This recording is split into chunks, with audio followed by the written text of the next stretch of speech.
21শে জুলাইয়ের শহীদ সমাবেশে সর্বাধিক গুরুত্ব হচ্ছে শহীদ পরিবারদের, যারা শহীদ হয়েছেন, জীবন দিয়েছেন, প্রাণ দিয়েছেন। ওই মঞ্চ নাচাগানা করার মঞ্চ নয়। ওই মঞ্চর শুরুতে সামনের সারিতে কোনো নেতৃত্ব নয়, থাকবেন যারা প্রাণ দিয়েছেন তাদের প্রতিনিধিরা। আর কোনোভাবেই কোনো সেলিব্রিটি বা সিরিয়াল আর্টিস্ট এদের হচ্ছে ওই মঞ্চে কোনো জায়গা নেই, এটা আমরা আগে ক্লিয়ার করে দিয়েছি।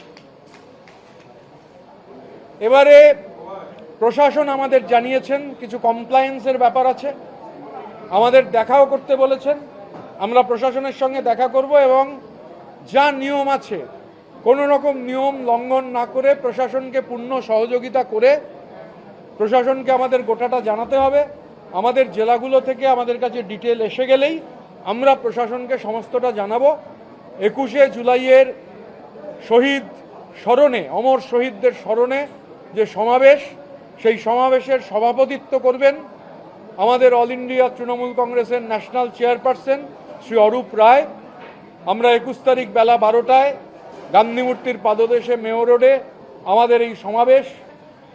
বাংলার পাহাড় থেকে সাগর পর্যন্ত তৃণমূল স্তরের কর্মীরা যারা এখনও দাঁতে দাঁত চেপে লড়াই করছেন, আমাদের নেতারা, বিধায়করা যারা সোনার গয়না বন্ধক রেখে জমি বিক্রি করে মামলার খরচ জোগাচ্ছেন, আমরা এর আগেও বলেছি যে শহীদ স্মরণের সমাবেশ থেকেই এ প্রশ্ন আমরা তুলতে চাই যে পার্টির যে ফান্ড, তার যে বিপুল টাকা সুদ হিসাবে আসে, সেই টাকার ক টাকা তৃণমূল স্তরের কর্মীদের জন্য খরচ হয়েছে। তৃণমূল স্তরের কর্মীদের জানার অধিকার রয়েছে সেই টাকা কোথায় খরচ হয়েছে।